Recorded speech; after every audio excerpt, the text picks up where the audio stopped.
Well, Cliff is here, Isella is here, and Amanda's here. So I say we go ahead and get started. Are y'all ready for this?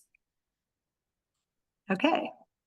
So for those of you that I don't know, I think that's Renee Edwards. I'm trying to figure out who everybody is by first Yes, name. that's me. Hi. Because I think I like to say I know all of our volunteers, but there's some that I may not know. I think it might be real good if briefly you could come on and tell us your full name and like where you're from, what part of the council you're in. That would help us. Amy, I'm going to kind of call as I go through. So Amy Collin, we'll start with you. Yeah, great. Hi, I'm Amy Colin, and I live in Bluffton, South Carolina, Service Unit 631. I'm excited to work with Amanda. I've just recently gotten involved locally. I come from Kansas City, but I had shared with Amanda that I've been a delegate for the last 6 years, so have some knowledge of all of this, and just excited to hear what's happening here in our council and the feedback. So thanks for letting me join. Excellent, and thank you for joining us. Jean. I see you're not on mute. I know several Jeans in our council, so let's see. She doesn't have mic. Oh, it's Jeannie Godbold. Okay. Jean doesn't have mic capability. Jeannie Godbold is in Myrtle Beach. One of our amazing trainers has been with us for a very, very long time. Thank you, Jean, for joining us. We'll monitor the chat. So if you have questions, you can put it in there. Heather Tice. Hey, I'm Heather. I'm from Orangeburg, South Carolina. Wonderful. That's all right. We don't have to, we'll just briefly where you're from because we want to spend time talking about the proposal. Carrie Wilson. Hey, sorry about that. I was driving and I had to get off of mute. I'm Carrie Wilson in Summerville, South Carolina, and I'm part of Service Unit 662 and Troop 3207. Excellent. Thank you for joining us. Joanne Moore.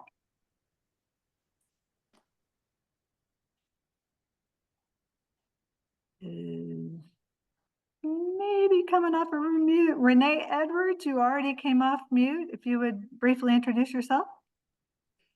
Hey, I'm Renee Edwards. I'm from Myrtle Beach. Service unit is 638 with Troop 2020. And I'm on the service team as an event coordinator. And I also help with recruiting when we go out and do events. Very good. Thank you. Amy Kosar, it's good to see your name. Hello. I'm in the car, so I'm not Okay. on camera. So Amy Kozar, I'm a lifetime member. I was a leader for 10 years. I'm still sort of loosely affiliated with Greater Dorchester County 660. Yeah. Excellent. Long history of convention and votes. So yes. Lots of history. Thank you, Amy, for joining us. Marguerite McFadden.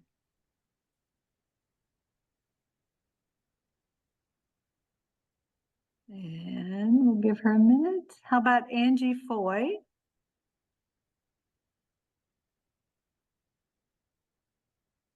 Okay, and I understand that. So, oh, there you go. Hi, Angie. I had to find the button. I'm using my phone, so it's okay. The screens are small. My name is Angie. I'm in Somerville, so yeah. I'm a lifetime member. I just got my 40-year pin, and I spent most of my time in Nation's capital. Oh. I've been everything from a trainer, leader, staff person. I've held a lot of roles, but I'm new to this council. And I have a daughter who's a junior. And I wasn't here last year, but I'm taking a break this year. Excellent. Well, you've got a great council and nation's cap too. So it'll be great to have your perspective. Also our little Emery's mom. My little kid. Oh, okay. I'm here, and I saw Issa's or Emery's idol on the email, so I'm here to support her because older girls are my jam. So That's what. Excellent. Excellent. Sure, Thank you, it's my Aggie, for family. that. So what I'm going to do is start the recording, and then I'd like for each of the delegates to kind of briefly introduce themselves. I am an alternate delegate, just so you all know. If for any reason one of them cannot fulfill their role, then I step up to do that for them in my, Miss America delegate, alternate delegate role. Get going. Okay, so we'll have all of this on there. So Amanda, why don't you kick us off with our introductions of delegates? Sure. My name is Amanda Phillips. I live on Hilton Head Island, South Carolina. I'm part of Service Unit 631 in Southern Beaufort County. And also we are part of a troop that just merged all of the Hilton Head Island troops into one. So it was Troop 4005 and Troop 5522 and Troop 15, but now we're all consolidated as Troop 15. Very cool. Very cool. And Isela Reyes, if you would. Hi, my name is Isela. I'm from Somerville, South Carolina. I've been a Girl Scout for years, like 12 years now. Something like Kind of crazy. I've been a Girl Scout since I was a Daisy. I'm the girl delegate, and I work at Sandy Ridge over the summer. And Cliff.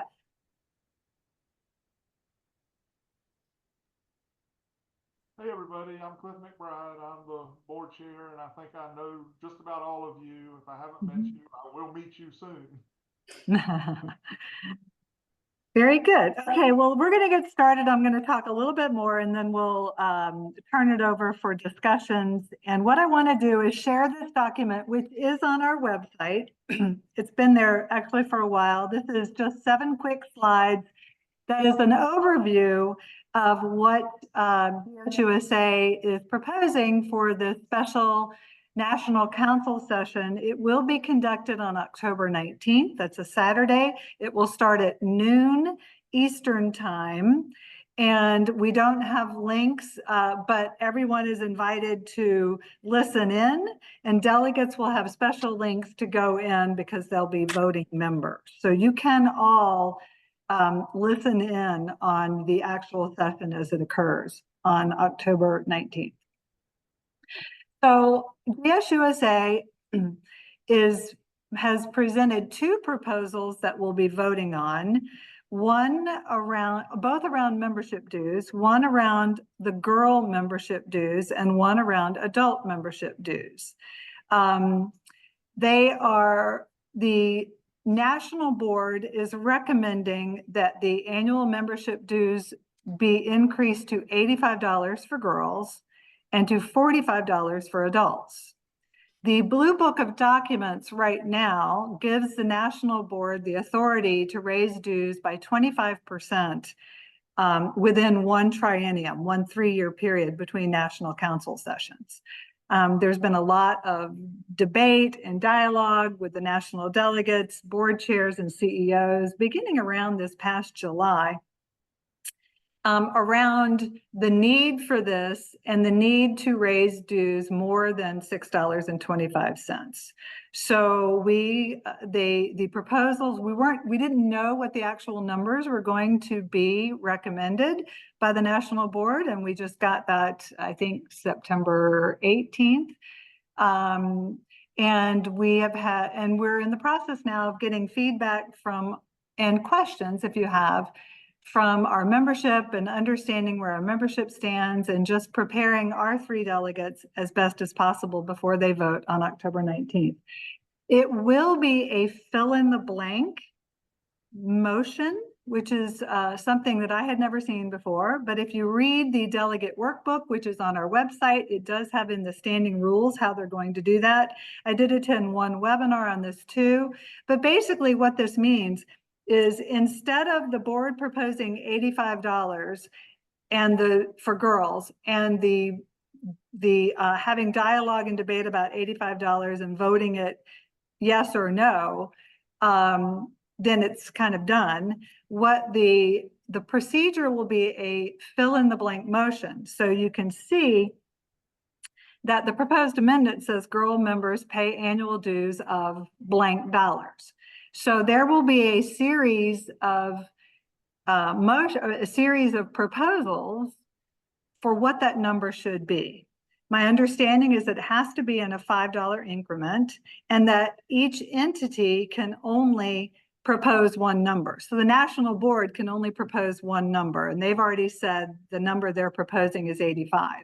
Each council, my understanding, can also only propose one number. So our national delegates, Sella couldn't propose one number and then Amanda a different one. We as a council can only propose one number.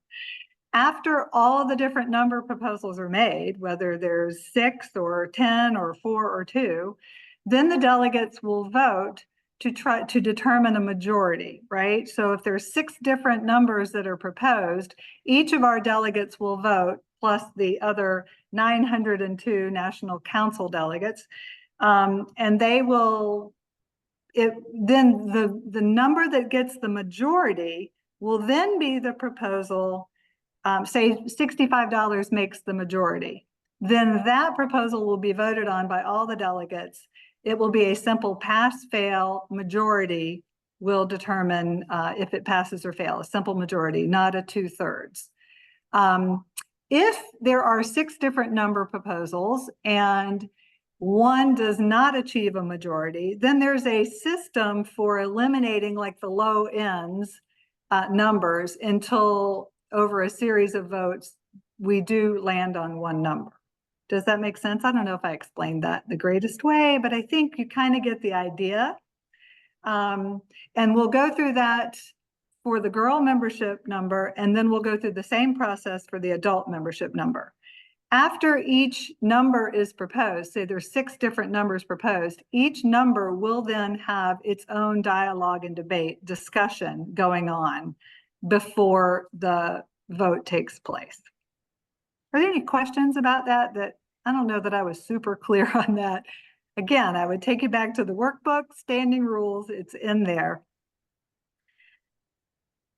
Okay, I don't hear any questions, so I will go on. In addition, the National Board made a series of resolutions, and that's what the next couple of slides are about. So if the National Board, if the membership dues are $85 or above, you can see the different levels here, then the National Board will provide financial assistance to councils so that councils are better equipped to provide financial assistance to their members. And you can see the percentage based on what is passed here. This is a resolution by the National Board. In addition, the National Board passed a resolution that if dues are above $65, they will also create a membership dues scholarship fund of up to $5 million, where councils who need additional assistance can apply for more funding support. They also made a resolution that if the girl membership dues are $85 or more, they will roll that out over a 3-year period. So it'll be discounted. In the first membership year, it'll be discounted 20%. So if 85 were to pass, membership dues next year would be $68 for girls. And then the second year would be a 10% discount and the 3rd% no discount. And this example is if $85 passed, but the resolution was discounting on percentages. And then finally, GSUSA put this chart in their delegate workbook that talks a little bit about what happens at each girl membership level. So if we stay at $25, then GSUSA is able, is not able to increase marketing investments. They'll have to delay it. They'll delay system enhancements. One of the things I didn't say is that GSUSA runs about $100 million operating budget right now, and they have been running in the deficit for several years. This 2025 fiscal year, they are forecasting a $10 million deficit. And so this is what's prompting a lot of those. And you can read the chart. I'm not going to go through the chart. They've categorized how they will do things into 4 different categories. The green is the girl experience. The lighter lime green is simplifying systems. The darker blue is engaging communities, and then the lighter blue is about amplifying the value and the marketing of the girl. So this chart gives, a little bit more high level detail of what GSUSA would be able to accomplish at each girl membership amount. I know that's very brief, but it's kind of a quick overview, easier than reading the whole delegate workbook, which is definitely, I would recommend you do. And before we open it up to questions, one of the other things I do want to say, and I've been saying this as we've been talking about it since SUDS, August 3rd, I think, and that was right when we got the date for the special delegate meeting. We've been talking with our membership then and at every fall product training and anywhere else we can, and service unit chair meetings. And our council is in a very strong position financially. And our goal is to make sure that every girl that does want to be in Girl Scouting has the opportunity to do that. We're in a position to provide financial assistance in a very meaningful way. I think the big question for us becomes a discussion after October 19th, when we know what the number is how do we do that? We've been talking about some ways to do that. We can talk about it a little bit more today, but we are definitely in a good, strong position to do that. We've also done Lead on Us, where our leaders do not pay for their membership fee to be an adult member or their background check. We've been covering those fees since I got here. I think we're going into our 6th year of that. And at $45, if that is what the new adult fee is for leaders, we will continue our Lead on Us program. We're able to do that as well. So with that, I've talked an awful lot. I will now be quiet and listen to what you all want to talk about, provide your thoughts, ask questions. We're just going to let this kind of take whatever form it takes. So Diane, Amy Kozar posted a comment in the chat if you want to read that. Yes, Bonnie's video. Oh, thank you for Bonnie's video. That was a little bit of a challenge to get up there. But I thought it was very good and was worth y'all watching. She says she explains that councils can use the money for other needs in addition to dues support. What is included in the allowable use case? There is no restriction on it that I have heard, Amy. And I don't know exactly what the formula is going to be.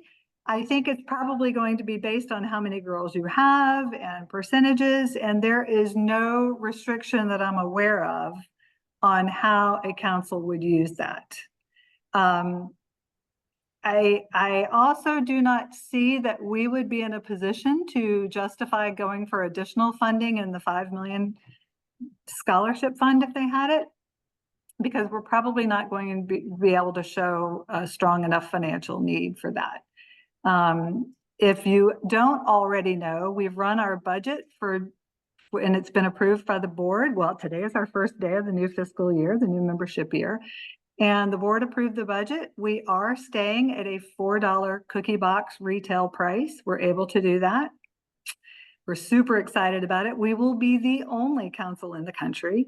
And even staying at a $4 box, we were able to increase our overall expenses by 15% so that we can hire more staff at a living wage and help boost our membership.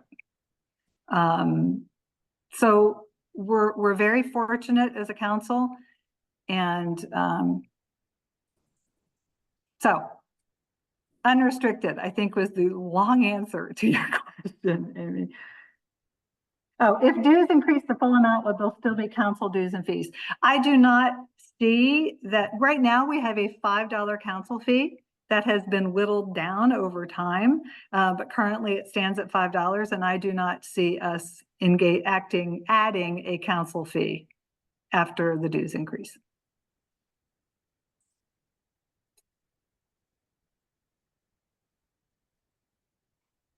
Okay. What other question? What do you, all right, so I'll ask you, what do you think? What did you think when you saw these numbers? What's your gut reaction? What are your thoughts? This is Carrie Wilson. Hi, Carrie. I do think that, and I could be not in the majority here, but I do think that $25 is really low. I do think it stands to go up for sure. I don't know what that number looks like, but I am intrigued by the programming that they are committing to at the higher levels, especially with digital experience with the cookies. That is always seems to be a pain point for so many leaders and so many parents. So I am kind of curious what level we could land at and still get some of these benefits. Yeah. Yeah.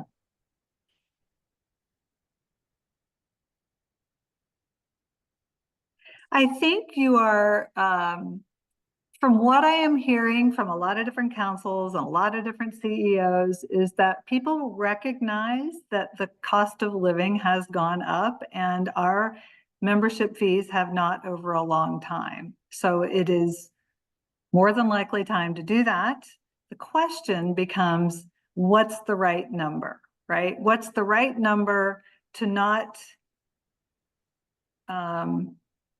lose girls and to provide the right services that elevate our full movement? I think that's the big question for debate.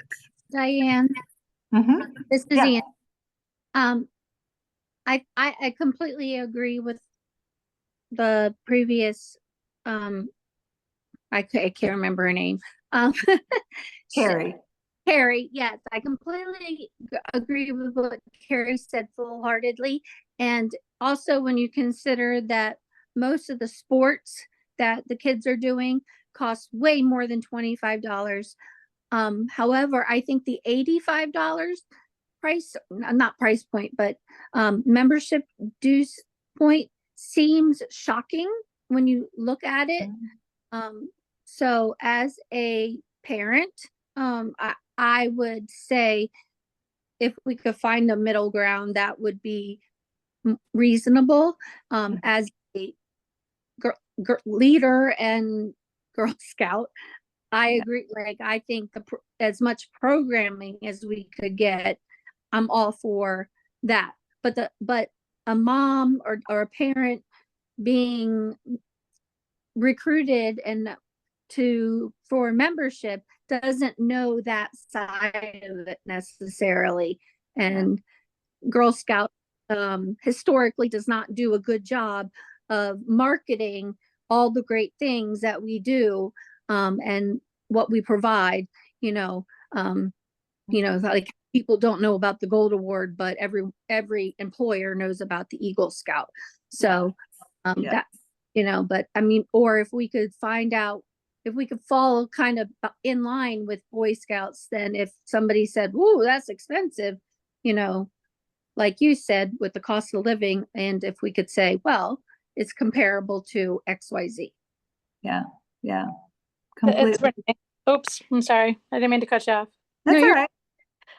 I agree with Angie. But my thing is, when you're out there recruiting and talking to people, trying to get them to join, I'm also trying to get their parents to join as well. And the big selling point is that it's affordable.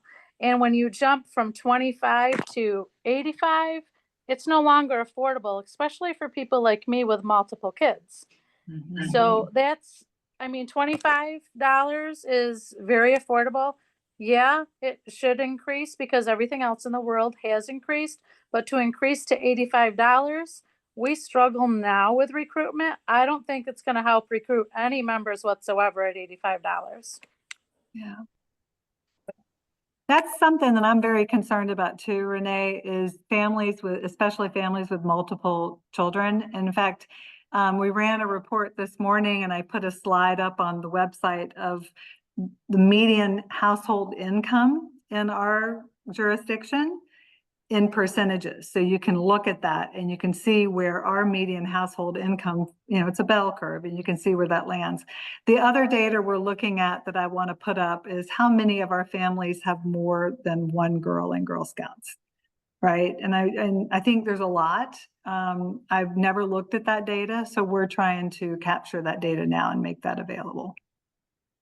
To have a bed. I would love to know what that number is nationally too. Like how many people have multiple girls in Girl Scouts? When I'm out there speaking with people, that's also another kind of selling point, because when you have multiple kids at multiple levels, when they join a sport, you got to go to practice Monday for this kid, Tuesday for that kid, Thursday for this kid.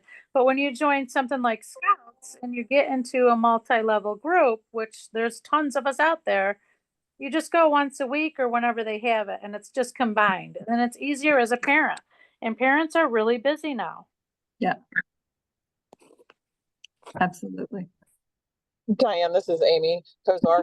So here are my thoughts. I agree that it's a shock to the sort of system to see the jump from 25 to 85. Understanding it would be rolled out over time, which is helpful. And when you compare, I keep hearing this. Well, when you compare it to other activities, that's a yes and for me. And that I agree with Angie's point that Girl Scouts has a marketing problem.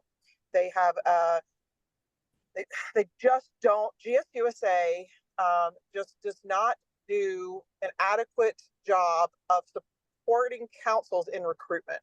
There's so much more that they could do. And when I listen to Bonnie's recording and I hear about how they're going to use money for technology, I already have concerns about the millions of dollars that they have dropped in technology, and they have a system that doesn't function properly.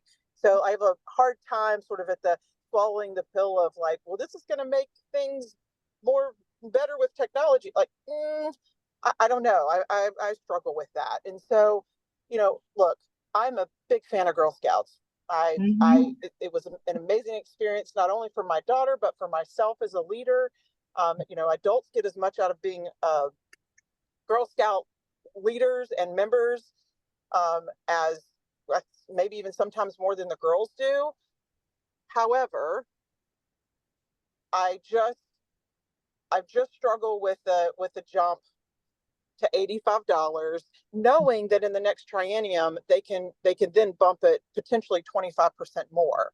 So that's of course, can they do that since they're rolling it out over a period of time, a number of years? Like, I have so many questions about how this could sort of go down, and I know that more to be answered as the vote happens and decisions made. But I don't have a kid that's in Scouts any longer, but if I did, I just think about like it's especially to the point of multiple children in Scouting potentially. So I think that with membership down in the range of 30%, isn't that? Yes. I think that's the number. That's like a bleed big time. I'm not telling you anything you don't know, but it makes me sad. It makes me sad that we're here. I think it's unfortunate that, and this is the outcome of consequences when we didn't take the opportunity over the last 3 or 4 conventions to take a dues increase that was reasonable and palatable over time. So, it just feels unfair to put that onus on the current and future membership when we're already struggling financially, and when inflation is at 20% over the last several years. It's hard. So yeah. I understand what you're saying exactly, Amy. I think that was very, very well said. Your feelings are very much like a lot of people in the country right now. I will also tell you, one of the things I've recently heard of amongst CEOs is a movement to table this discussion to 2026 when people are in person. I think the best thing to do, quite Uh-huh. frankly. Yeah. You know, I've been a part of a special session in the past, and I think that special sessions don't get the same kind of runway that the national council session does. And I think there needs to be, I'm intrigued by this, like fill in the blank. I think Mhm. I personally, I think they're hoping that people will say more than $85. I think that's what they're hoping. I just, it's just, this is just too big of a jump, and dues are what help people come into scouting, into the movement. And if you make it unattainable, like I would really love for somebody to propose, a council to propose a family fee. Mhm. So if you have multiple girls, if you have, you know, 2 girls, it's, you know, it's $90. And if you have 3 girls, it's, you know, $100. I don't know. I haven't given it that much thought, but Right. that would really bring people in. And I do want to say this, kudos to council for continuing the lead on me. That is, I've not been an active lead, and I'm a lifetime member, so I don't even, you know, that's my other question, actually. But kudos to you all for being able to continue to pay leaders' dues and realizing that this doesn't happen without leaders. So do appreciate that. But in this whole discussion, has there been, what is the conversation? What is the you know, sort of thoughts around what will happen to lifetime dues? So lifetime dues are not affected by this. Oh, lifetime dues are completely separate. A long time ago, well, maybe not that long ago, lifetime dues were part of a formula. They changed that maybe 2 conventions ago, that lifetime dues are $400 or $200. And you get the $200 discount if you've just become an adult or you've served as a volunteer for 10 years. But that is not affected by this motion. Oh, that's good. Okay. Extended year is, because extended year is a formula of, I think, oh my gosh, 1.4 times, either 1.4 or 1.3. 1.4 is it? Thank you. For those of you who don't know, I did just have major surgery very recently, my second one in the last couple of months. So I'm still a little bit foggy. So I have a team here around me. But extended year dues are affected because it's a formula, but lifetime dues are not. And family membership has been debated a lot. There's been a lot of people who really like that idea that did not make it into the proposal. And one of the questions I have that I haven't seen answered is family dues allowable in the scope of Robert's rules to be an amendment? I don't know that. There's still 2 more parliamentarian webinars that I want to go to. I haven't been to one yet. I haven't been able to. But that's kind of my question, is what is the scope? Can you propose a family dues at this point? Because I think family dues had a, what, Cliff, you know? We can't hear you. It starts at 8 o'clock tonight. Oh, yeah. So, love hearing your thoughts, Amy. It's been a long time since we've talked. We should sit down in my office and talk more about this. It's good to hear you. Happy to anytime. Yep, yep. It does sound like a lot of us are on the same page of how we feel about the increase. It's just, I mean, the last meeting, we didn't really get a set number, and I feel like that would help the delegates a lot, because it's not only our voice, it's the council's voice. That's where everyone comes into play and helps us figure out what number we would like.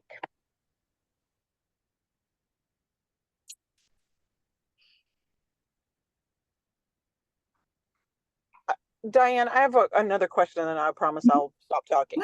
No worries. So are you all going to do any kind of survey to ask members, because it's really the members' voice?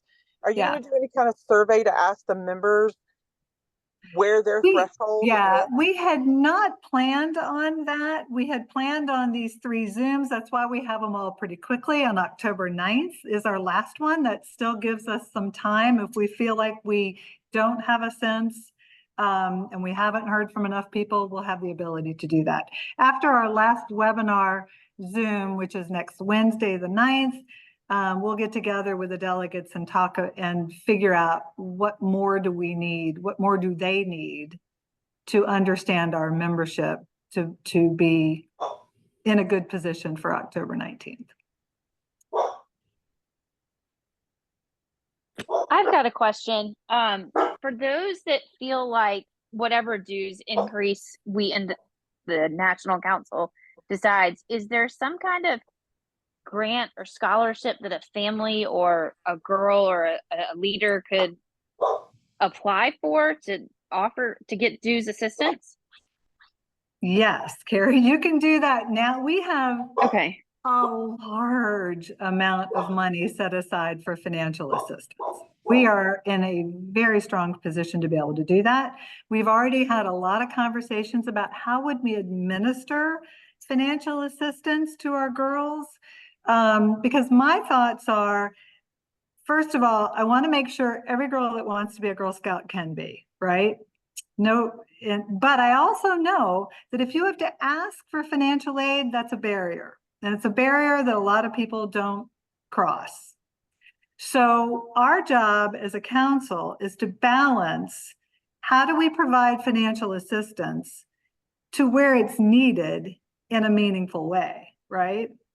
And I personally believe if you have to ask for assistance, there's going to be a lot that do not do that. Now, our cookie program is very robust. You all know that. Troops earned $1.3 million in troop cash last year. A lot of troops automatically re-register their girls because they have the ability to do that. Our troops have a lot of money. That's literally 200 troops with 1.3 million in cash in troop earnings. That's a lot of money. So troops do have the ability to help. One of the things we've talked about is an early bird incentive that instead of getting stuff, you get a significant membership discount. So we would say to your troops, let us know you have 10 girls, say 8 are coming back.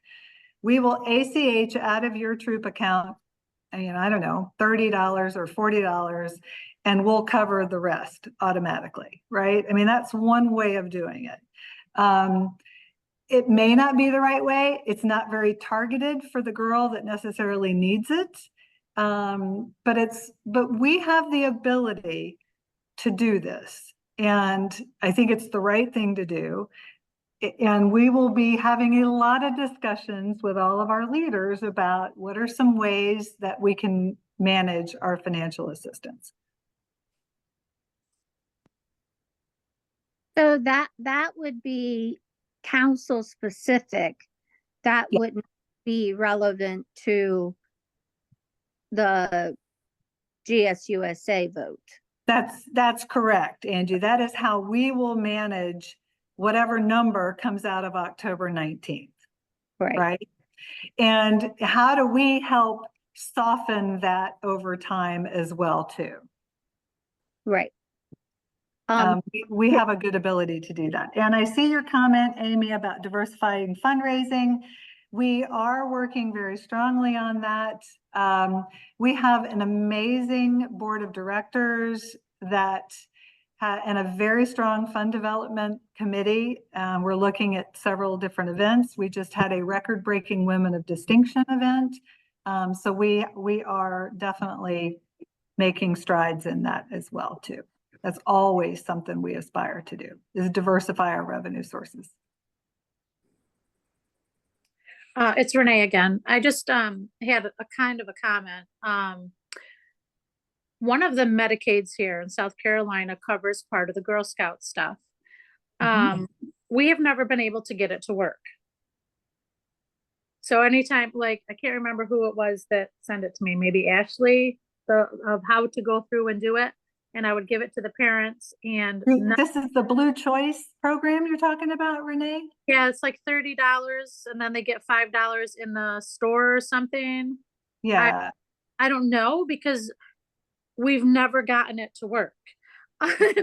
And I guess there's like a link and all this other stuff, and it's not, I don't believe it's on the Girl Scout end, I think it's Yeah. on Yeah. the insurance end. You know, they sent out an email of how to go about it and like a very detailed email, but Oh, none of okay. us ever gotten it to work. Okay.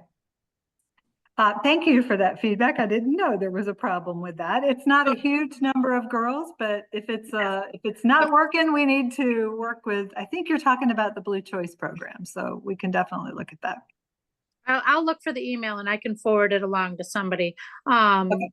You can send it to me. That's fine. And I'll because the person from Girl Scouts, I mean, was very, very helpful. She right down to every single detail, what to click and everything. But none of us were able to get it to go through. And when you try to talk to the insurance company, they're just like, oh, you know, hands in the air, they don't know. Okay. So it doesn't.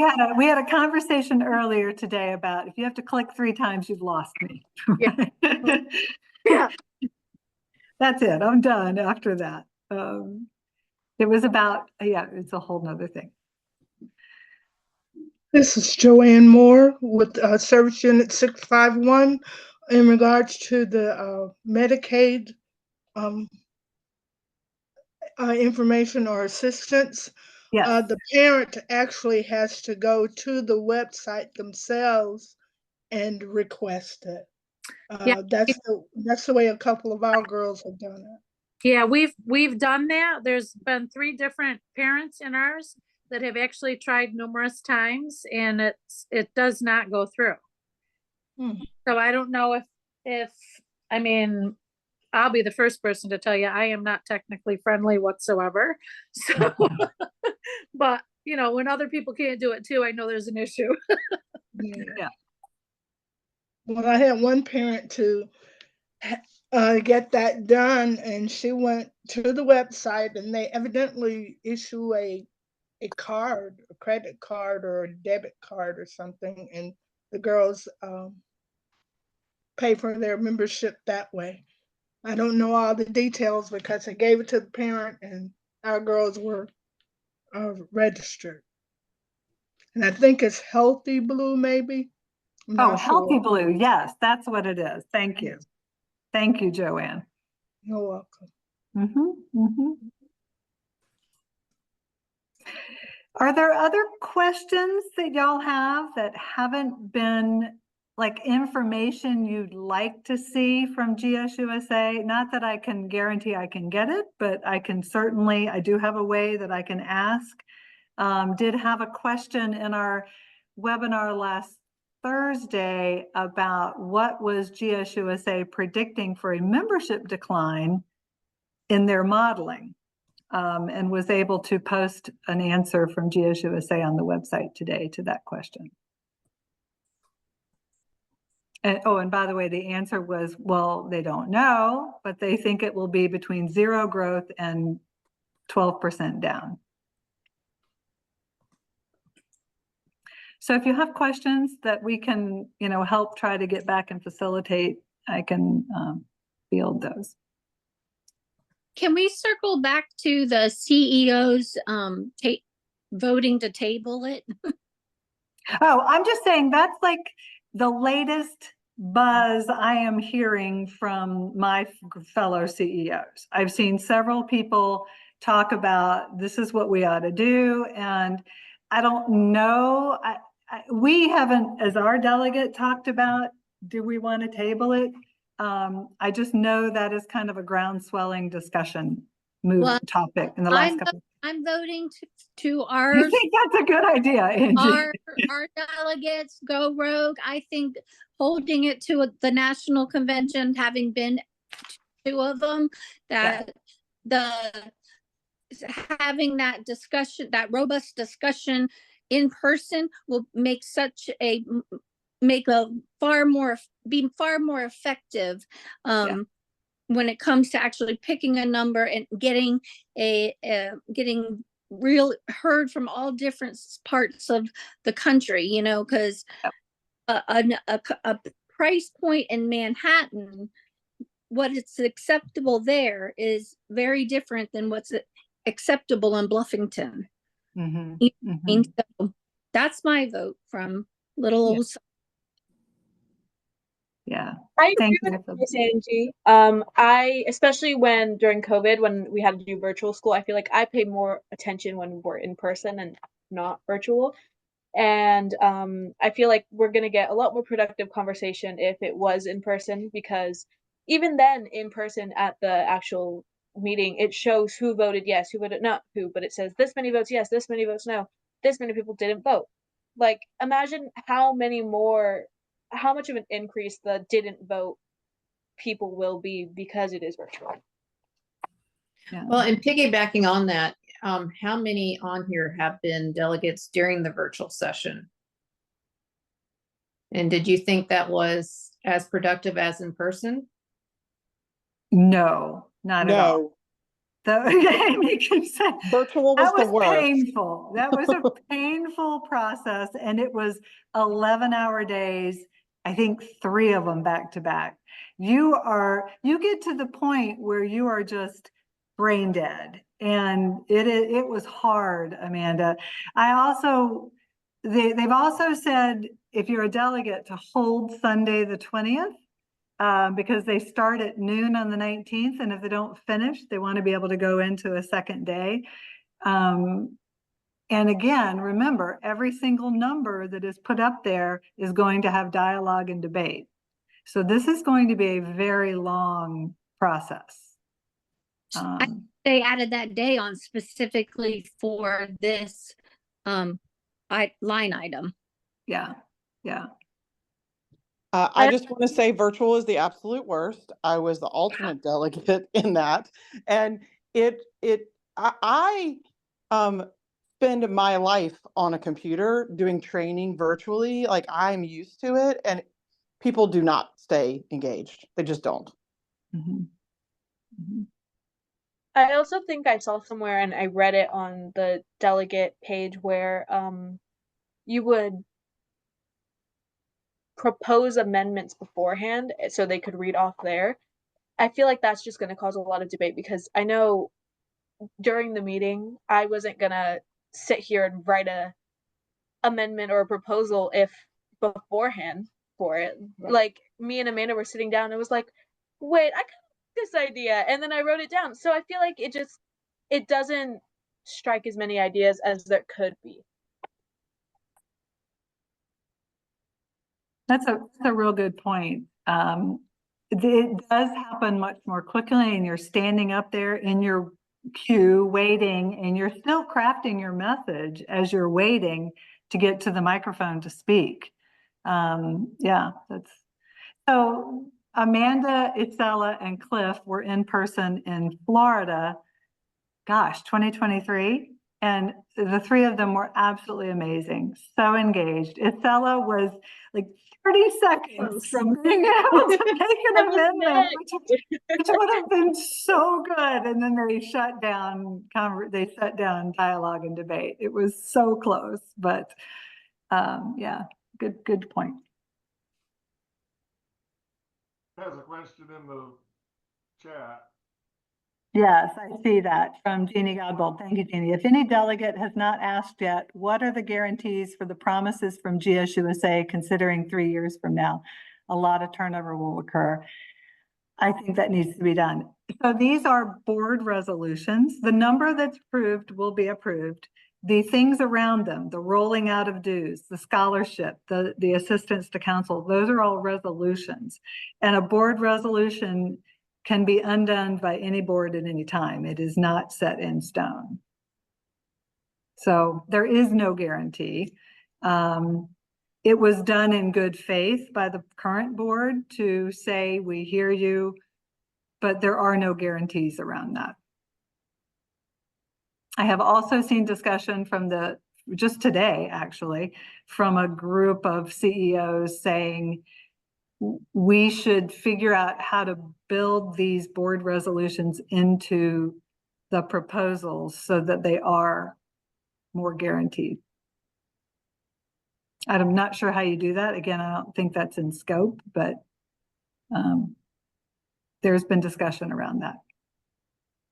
I really think too, we need to fight hard about how to figure out this family fee, because I think that the numbers need to be published on how many girls have multiple, or how many families have multiple girls, and what we can do to solve that problem with, dues, because nobody's going to spend $85 a girl when they have 4 girls at home. Well, and the other thing that's been raised is even $45 for adults, right? We'll cover the leaders, but you need parents. You need parents to be engaged. That's critical for running your troop. And if that becomes a barrier for a family, that could really hurt the troop a lot as well, too. So I'm interested to see what our numbers on that. And as soon as we just keep watching the governance site, like bookmark it so you can find it every time you're going to look for it. We're going to just try to keep putting as much as we can up there. Also, if you have questions or if you have comments, there's a link on that page, you send them to Cindy Watson in our council, C. Watson at GSESC. She's our delegate liaison for the council. And as soon as she gets a comment, she sends it to me and the 3 delegates. So we will also get your comments if you just email them to Cindy. Diane, you can answer the next question because you put a slide on it already. Oh, what is the comparative cost of boy? I did put a slide up on the website, but I will share it. Amy, thank you for that. Let's see. Share screen. Let's see. I had it open so I could get to it. Hang on. Oh, so this is our median household income by zip code, which is the only way I can do it. And not enough people self-declare their income, but I can run a report on our girl membership by zip code. And then I have for each zip code what the median household income is. So this is where our council lies in that distribution.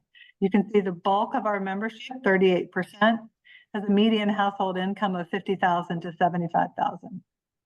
The next highest category is 75 to 100. So what I want to do, not a fancy chart, but at least you can read the numbers because I just ran them this morning. I want to do another chart or at least data. It probably won't be a chart on how many people have siblings in Girl Scouts. So this is the differentiated price. This is a differentiated price currently for other youth organizations. This slide is on our website. You can see light blue is the child and dark blue is the adult.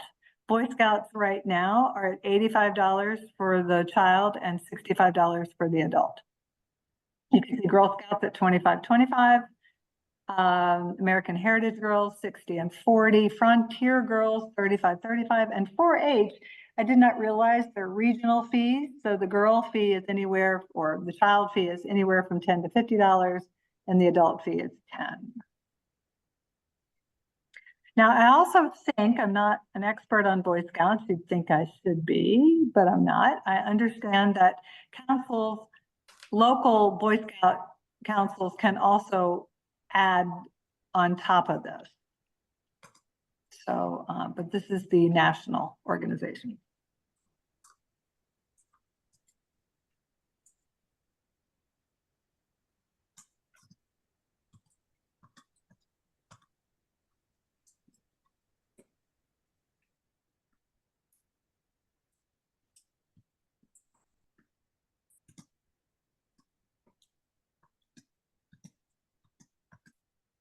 Any other thoughts on that? Oh, the $85 is comparable, yes.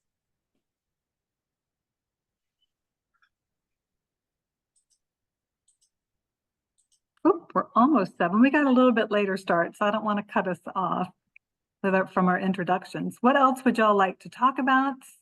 Was this helpful? What I do know is that we are a strong council. We are in this together. We all love Girl Scouting. We all know the value.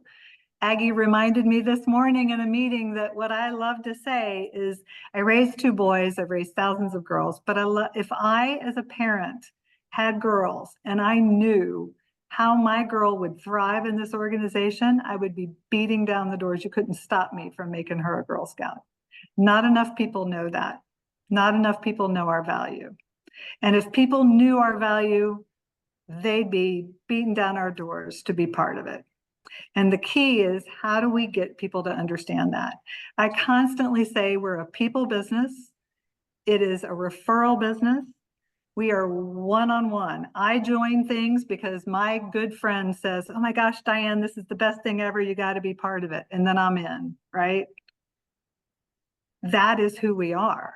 I'm not sure that a national commercial is going to get the heart and the intensity of what we do and how we provide that for girls. I'm not sure you can do that in a commercial, but I know you can do it one-on-one when you're talking to somebody about what this does. I hear parent after parent after parent talking about their girl or a girl in their troop and how they've grown and how much they have blossomed in this organization. And that's what makes the difference in Girl Scouts, I think. I mean, Diane, you've seen it. You've known me for forever. You've seen how I've grown with Girl Scouts. Like, yes. It's such a great organization. And it's one of those things. Like, I know growing up, there was a point and I was like, that's lame.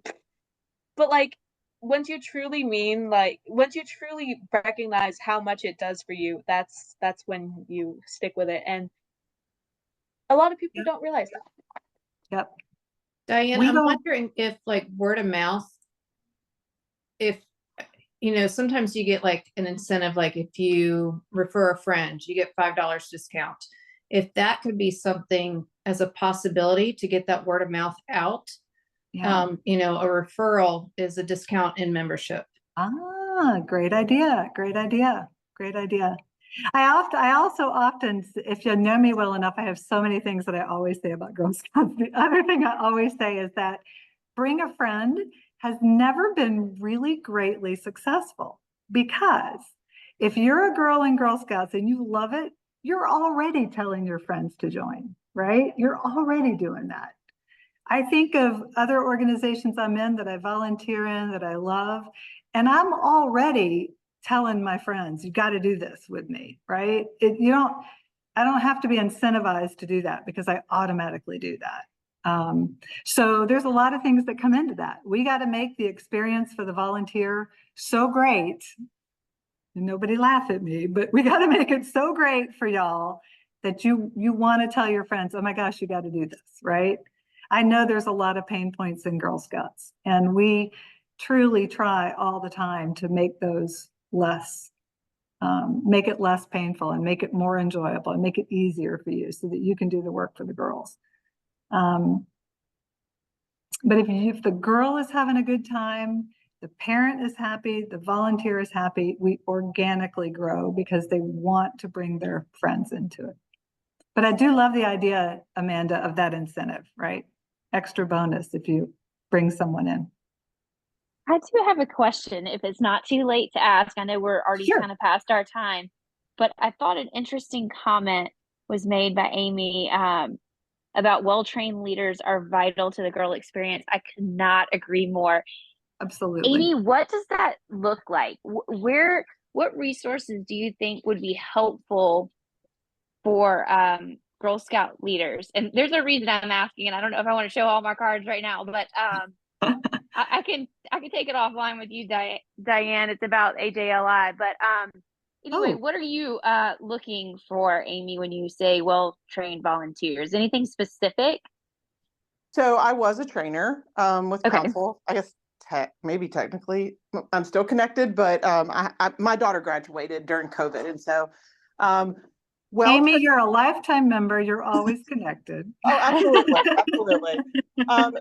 For me, well-trained leaders are leaders who understand the well-being of children outside of abuse prevention training.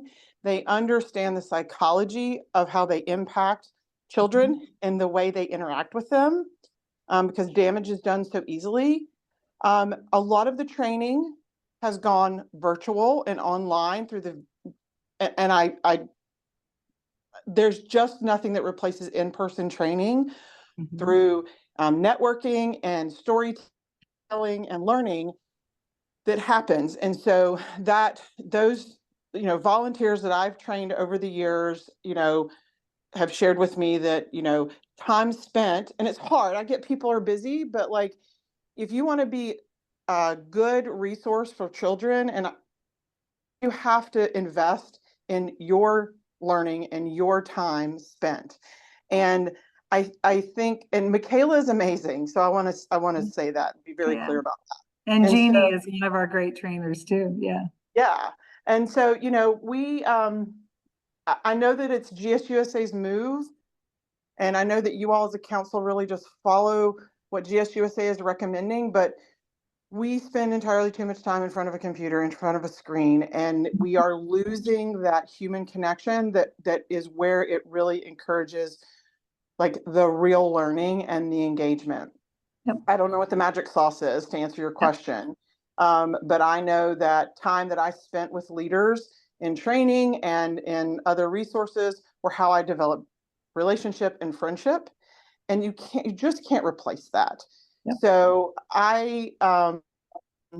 yeah, and quite frankly, I'm just going to throw this out there since I have the mic for a second. There has to be, I really, really, really would love to see more fiscal financial training for leaders. It is the number one way that leaders get, like, it's the hard part. Like when you're running a cookie business, because that's what it is, and you're that's why I talk about diversification of fundraising. Like, all the eggs in one basket is dangerous, and it is like, no one taught me how to run a business. Like, I had to figure it out on my own. Like, there needs to be deep financial fiscal training, and that will help leaders also be able to lead with confidence. And yeah, like if I had a hill to die on, that'd probably be the one I would die on. Like that would be it. It's just, and I think the other opportunity is the way that individual girls have the ability to earn funds. This idea that troop funds are troop funds. Well, when girls are going for Gold Award, and my daughter is a Gold Award Girl Scout, like limitations on some of those things make it very difficult for girls to be able to take scouting to its ultimate pinnacle, right? And so I would really love to see some opportunities with a conversation around what that looks like, because we know troops are doing it, they're just not talking about it. Amy, thank you so much for that feedback. I don't know if it was helpful for everybody else, and honestly, I don't even know why I asked it, but I really think that because it was a little off topic from what the meeting was scheduled, but I think that is very valuable and important feedback that you just gave on what training needs to be for leaders. So thank you. And it also they also you can't get the culture of Girl Scouting across in a virtual PowerPoint. And in person, like she said, the camaraderie and the storytelling, and like Isla said, how she's changed. And like I could testify, or whatever the word is, how her impact on my daughter, who moved during a very tumultuous time in her life, and how she's become a totally different child with high self-esteem now, and half the council knows who she is. And that, I walked into council one day and they said, "Oh, you're Emery's mom," and I was like, oh my gosh, but you don't get that on a PowerPoint. So but the culture of who we are and what we've always been, and why we have lifetime members, why we have moms that stick around after their daughters graduate. So that is very, very important in the training aspect. Well said. Very, very well said. We are a people business. We're in the business of people, girls and adults.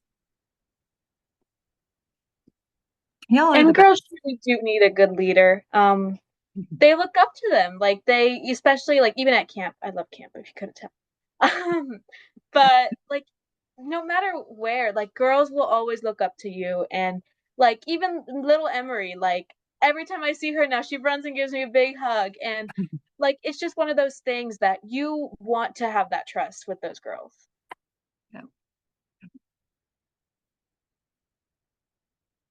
Oh, And I no, would they're the agree with best. that from a personal standpoint.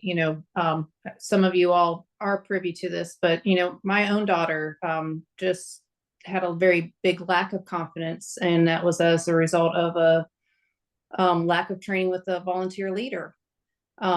So I think that is essential that we do more in person.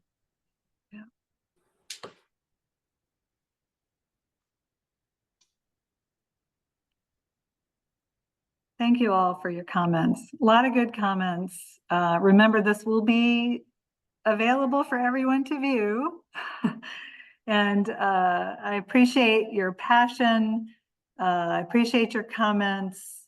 I know that our council is in good hands with these 3 delegates. And whatever happens, we will make the best of it. We will maximize it, and we will work together to do what we need to do for all of our girls. So I think with that, if there's any other final comments, we'll say goodnight. Thank you, ladies. And thank you for being part of this and being part of our council.